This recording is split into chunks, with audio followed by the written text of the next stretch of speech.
Dr. Marius Nel. It's so wonderful to have you in the SAT studios all the way from Potchefstroom in the northwest. Thank you. It's my privilege. It's good to have you here because I don't know of anyone that can speak authoritatively on so many issues that you've spoken on in the past. You look at LGBTQ plus issues, you look at issues in Pentecostalism, which is greatly needed, and so much more. And let's maybe start with the discipline of a student. How can you be so incredibly gifted and apply your mind so wonderfully? If one day I'm old and mature, I wish I can have that discipline you have. I think the most important factor in trying to keep on studying is to think about different issues. Sure. And to be interested in what is happening in the world you're living in. In a critical, but that's in a positive sense, in a positive, critical way. Not believing all you hear, but considering everything you hear, and then try and relate it to what you know, requiring you to read some more, talk some more with knowledgeable people. I think that's the discipline of a good pastor. To be a preacher implies that you need to be knowledgeable about a lot of things, and to have that humble attitude. I do not know, but I'd like to know.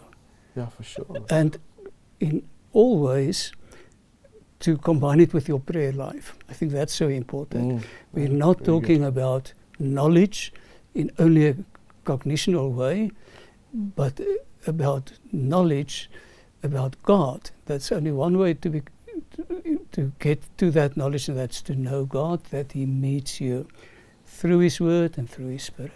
Well, that's a nugget of wisdom I think that the students need to hear on a regular basis and be reminded of it. Today we're going to look at a topic which is maybe not as popular, but I thought of myself, it is necessary for us to look at this, and we're going to look at apocalyptic literature and in the Bible. And maybe we can start off just for the students, maybe they don't even know what we're talking about, and you can give us a bit of an explanation as to what does it mean when we speak about apocalyptic literature. Yeah, I think the best way to look at the issue is to start with the Society of Biblical Literature's definition. I think John J. Collins played a large role in defining it. The SBL is saying it's a genre of revelatory literature, in other words, literature that is the result of the revelation through a heavenly messenger. It's within a narrative framework, so normally it's a story, it's a narrative about some figure, but behind that figure is the revelation that that figure acquired, in which a revelation is mediated to a human recipient and a transcendent reality that's both temporal and also implying a supernatural world. It's a dualistic way of looking at reality. What we see is not all there is. Behind what we see is another reality that determines what we see. What's happening in our world is the result of something more. And that something more is part of the divine plan of God. And the end result is that the believer can see everything is under the control of God. There's a sovereign God ruling over my world. And even though we're experiencing these dire circumstances, it's part of God's plan. I think there are some aspects of the apocalyptic literature that we do not need to identify with. But the overall message is important. To remember what's happening in our lives, it's not the result of political factors or economic factors. In the end, it's God who decides about this issue. And one of these days we will be having an election in South Africa, and I think a lot of us are worried what is going to happen on the 29th of May. A believer may say, whatever happens, whatever are the results of the election, we know it will still be God in control Amen. of what is Yeah. happening in South Africa. Yeah. He's the one who decides. So the word apocalypse that we use for Daniel, and especially for the book of Revelation, Yes. it's a Greek word and it just says revelation. But now it's important that when we use apocalypse in our conversation, we're referring to a kind of a notion. And this notion was defined later on by especially Western researchers. And we, as researchers, we do not even agree about the definition because there are different kinds of apocalypses. Yeah, that is pretty incredible. And maybe for us, we can then ask the question, how does apocalyptic literature reveal itself or speak in both the Old and New Testament? Yeah. Mainly in Daniel, also this part of Zechariah, and then in Jesus's apocalyptic, so-called apocalyptic speeches, and in the book of Revelation. And what we should remember, this kind of literature is functioning within a broader framework of apocalyptic literature, and not only among Jews. The earliest apocalypses we know about is in the religion of Zoroaster. Oh, wow. Now, while the Jews were part of the exile, the Persian government took over from Babylonia. And in the end, they were in exile. The Jews were in exile to Persia. And their main religion was the religion of Zarathustra or Zoroaster. And in that religion, they learned about an apocalyptic way of thinking. This is the dualist way of thinking that I refer to. What is happening on earth is actually only a portrayal of what is happening in the supernatural realm. Sure. And interestingly enough, the earliest references that we know about resurrection of the body also comes via Zoroastrianism. So it's probable that they learned this new way of thinking because it's not the normal way of thinking in the Old Testament. In the Old Testament, people thought you died, and then you go to the underworld, Hades, somewhere underneath the earth, and you are kept alive by the people that you left behind who think about and talk about you, told stories about you. As long as they told stories about you, you were alive. Sure, yeah. That was basically the way of thinking in the Old Testament. And then the apocalypse came. And the book of Daniel ends with, and some people will be resurrected from the dead.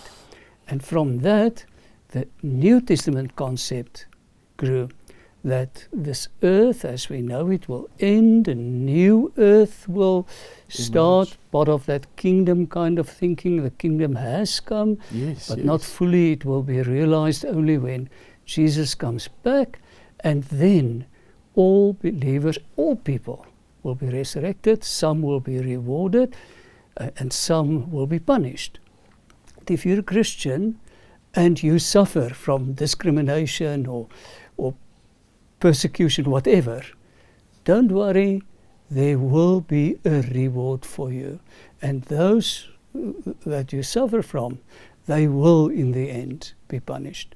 So that was the message of hope and encouragement for the Christians.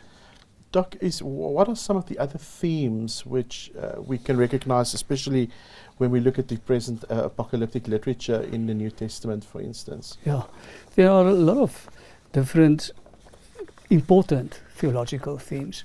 I'm thinking of the whole question of circumcision. In the Old Testament, circumcision had the idea of you become part of God's people. You receive a specific identity by receiving the mark of the people elected by God. And then the Apocalypse comes and tells you the circumcision is actually a spiritual thing. It's something that the Jew received, a Jewish male, in his body, but it only signifies what is happening in a deeper level with your spirit. Yeah. And I think that is one of the themes. The adaptation, thanks to the Apostle Paul, through faith, you become part of God's world. Your relationship with God is restored through what Christ did and what the Spirit is still doing in you, and you receive the sign of circumcision. Another thing is the Passover. We know that goes back to the Exodus experience, Yes. the restoration of God's people who were in slavery. God took them out through the desert, and the last meal they enjoyed, well, I do not know whether I think they enjoyed that meal for the last time, or perhaps for the first time they enjoyed something they did, because that was the sign. Yes. God will deliver you, and He will restore His relationship with you through the sign of blood. Now, obviously, later on in the Apocalypse, one finds that it prefigured what Jesus did, the Last Supper.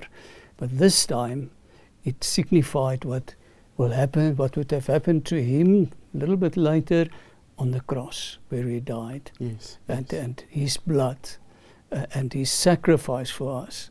The same as for Israel, it's a sign of God taking us out of the land of slavery.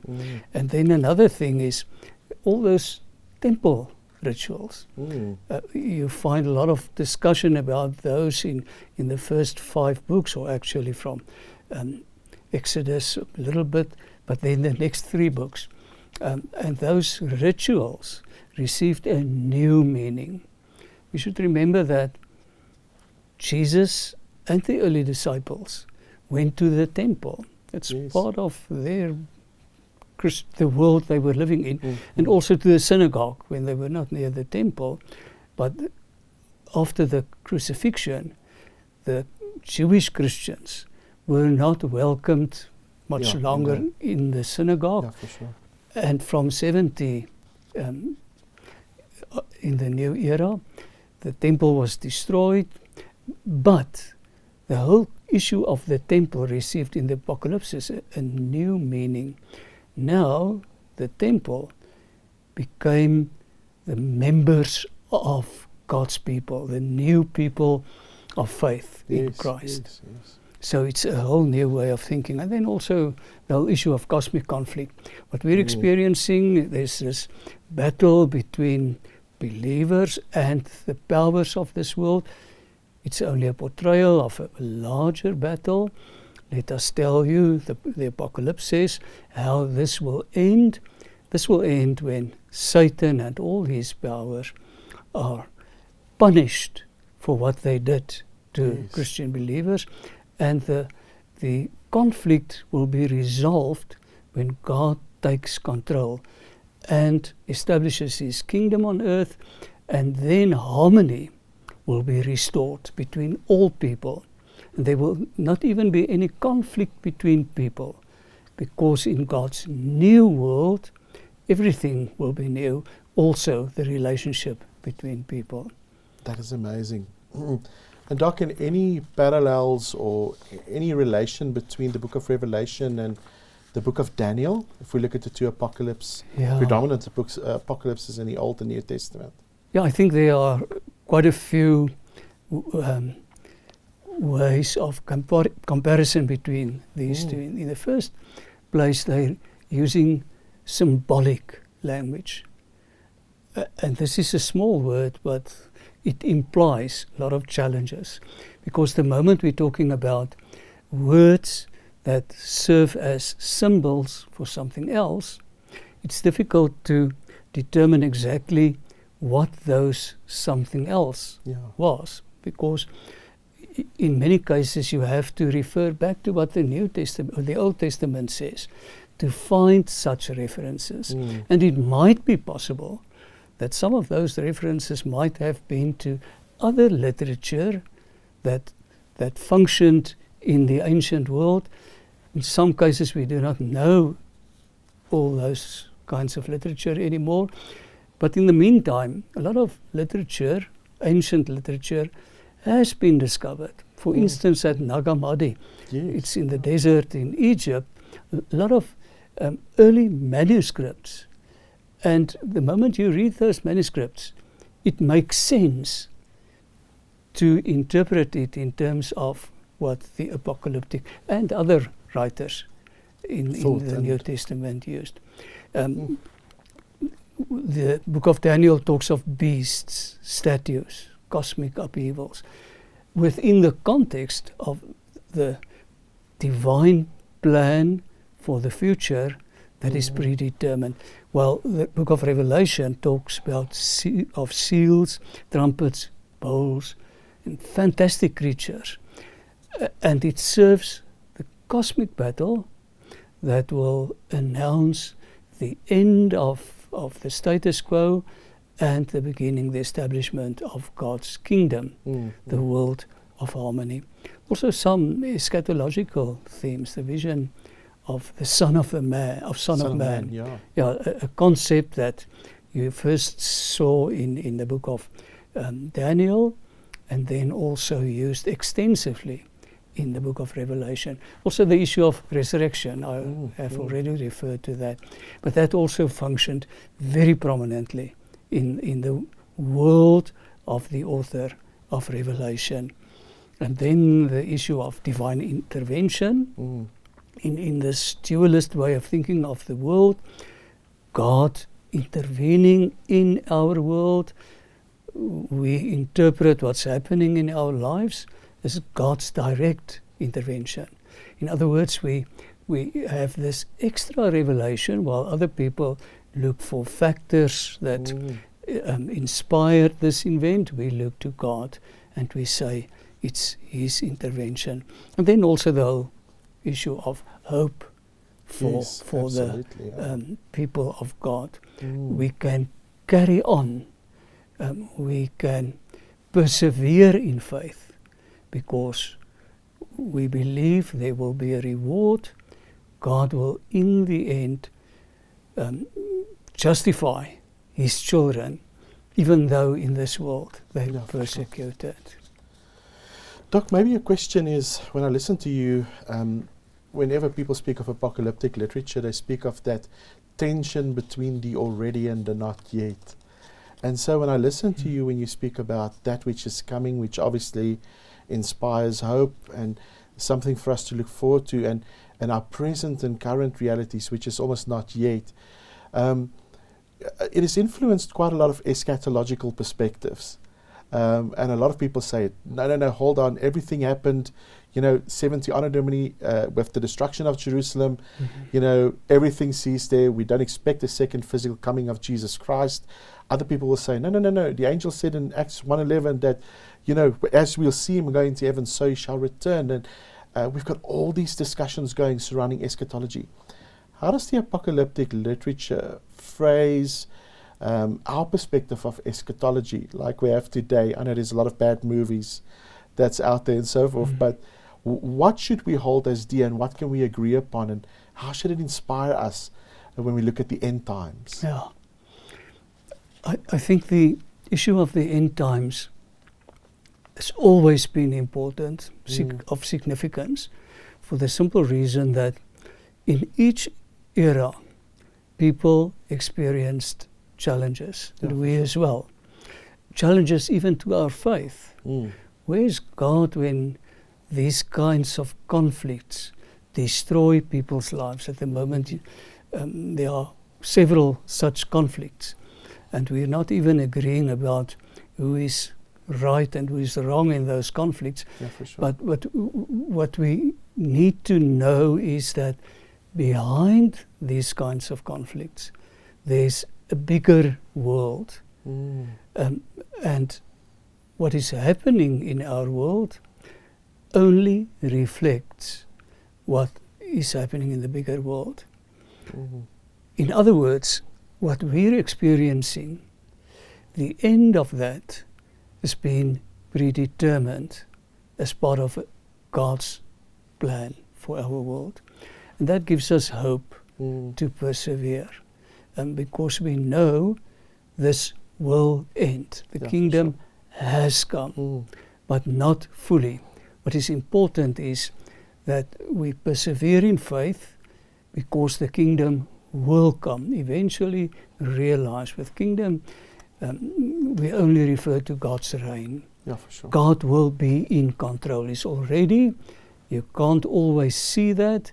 We believe that His reign is already in our world, but we await that final arrival when every power will be subjected to Him. And what we normally refer to as the angels of darkness, the demons, Satan, sometimes they are reflected in the powers of this world. Yeah. And the temptation they imply is also the temptation to become involved with your soul, with your spirit in this world, by being taken up in this world. But the Christian says, no, I'm part of this world, I'm not really part of this world.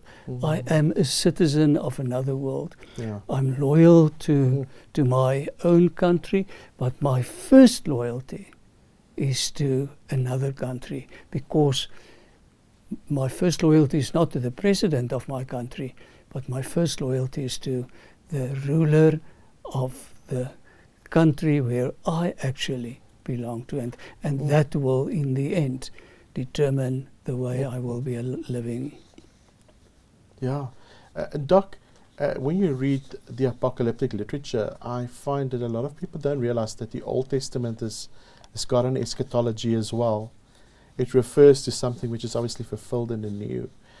But when we read about eschatology and the end of the world, what are these apocalyptic figures? And you've spoken a little bit about the symbols that are present in it. What does it tell us about the end of the world? There's always, I find that every few years, especially with a calendar changing, they discover a Mayan calendar and suddenly, it stops here, so the world's going to end.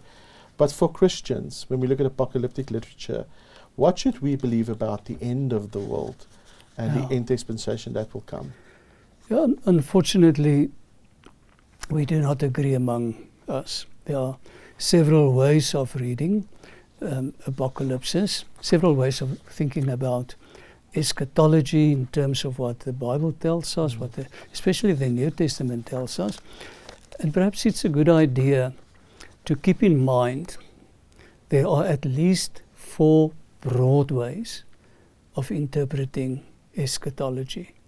The first place is to see, to read apocalyptic literature, especially what Jesus said. That is what we're most concerned with. Yeah, for sure. What Jesus said, the way of thinking, what He said happened in the 1st century. It implied a historicist way of thinking about those kind of things. In other words, it's in the past, for sure. what you're reading there. Now, there's an element of truth in that, I think. Agreed. That is that Jesus, a part of what Jesus said, referred to what would have been happening before the last of this generation would have died out. In other words, relating to the whole question of the destruction of the temple.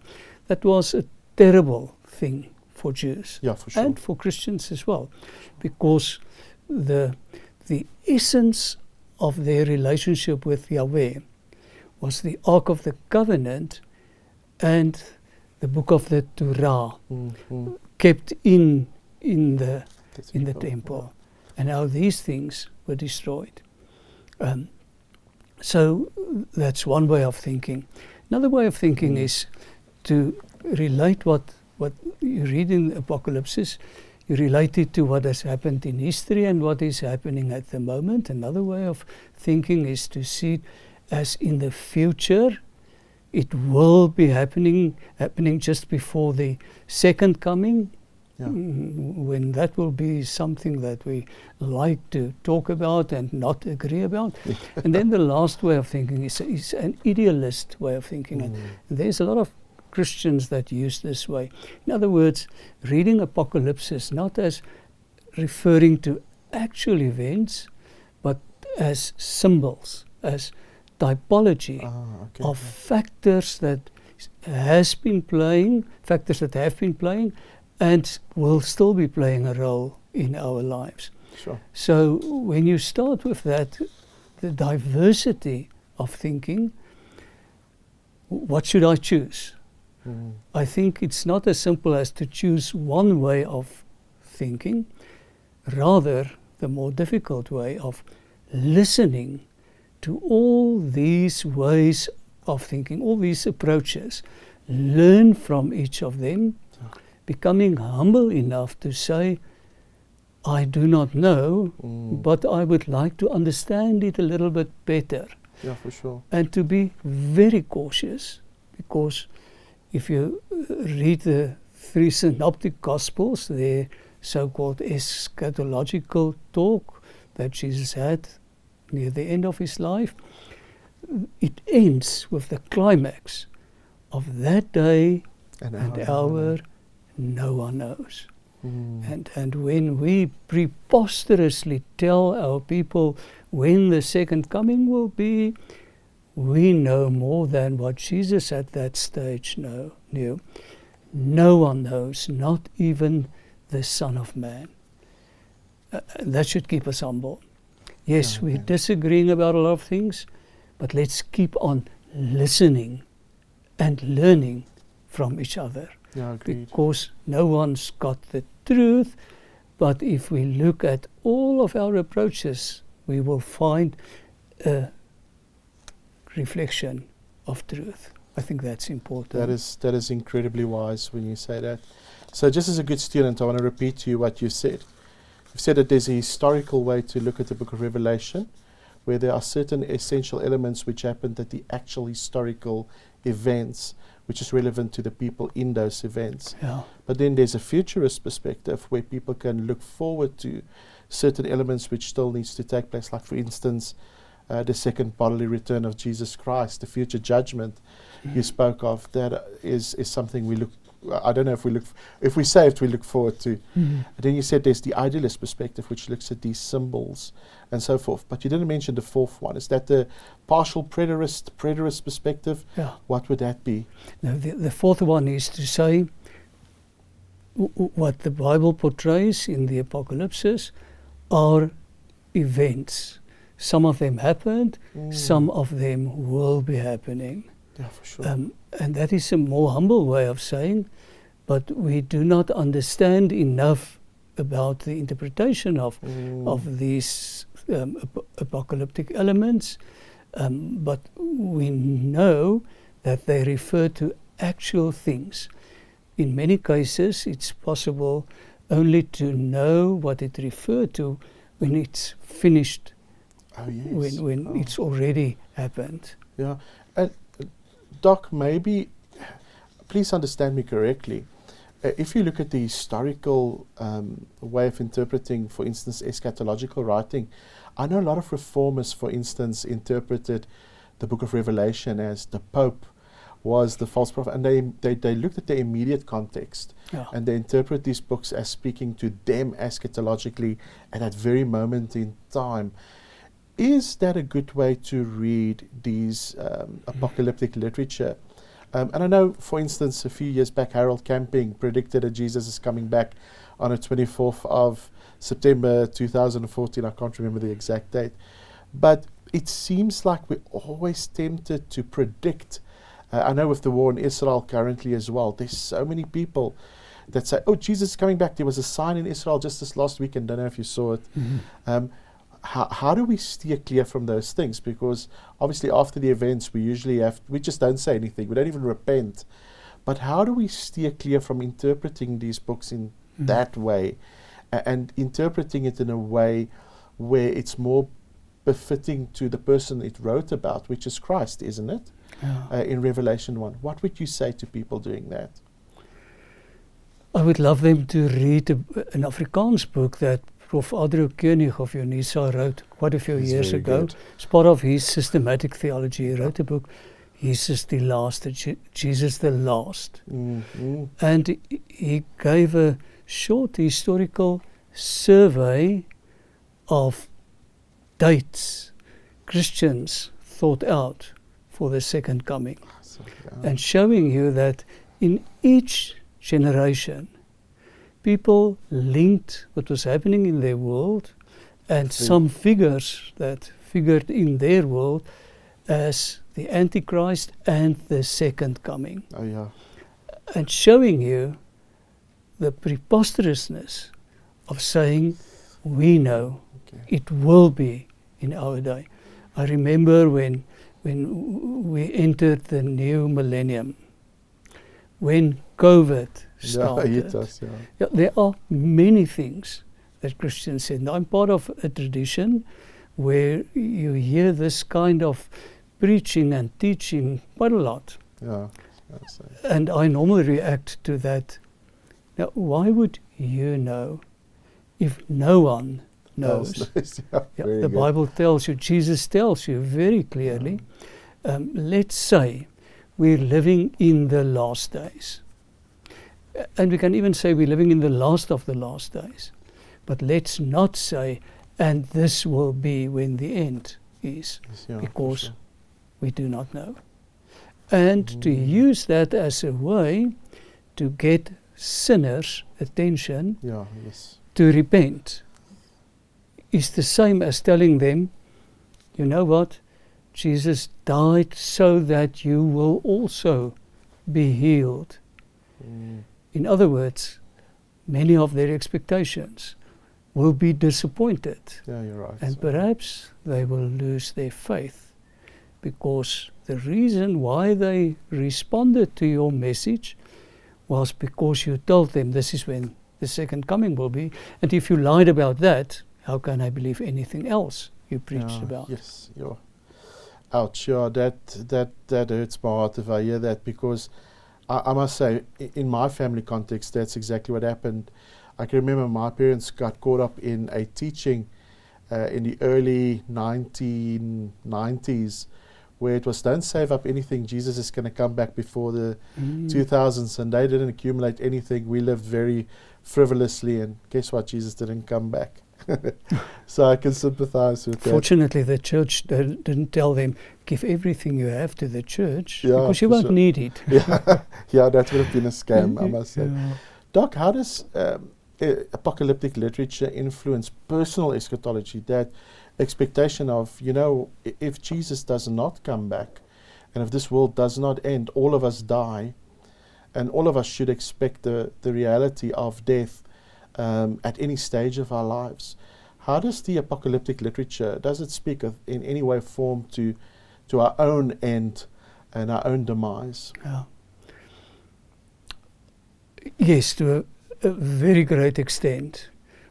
Our eschatological expectation should be that Christ is coming back. Somewhere he's coming back. Might be today that I die in an accident, and then Christ came back for me. For sure. So death, in the meantime, while Christ is not coming back on the clouds, is coming back for his children, to take his children to him. And those that die before the second coming, they are in the fortunate position to experience the second coming before the rest of us. We will still have to wait for Christ. Christ has already come for them. I find, especially within my tradition, a fear of death. For sure. We want to live because we do not understand what happens when we die.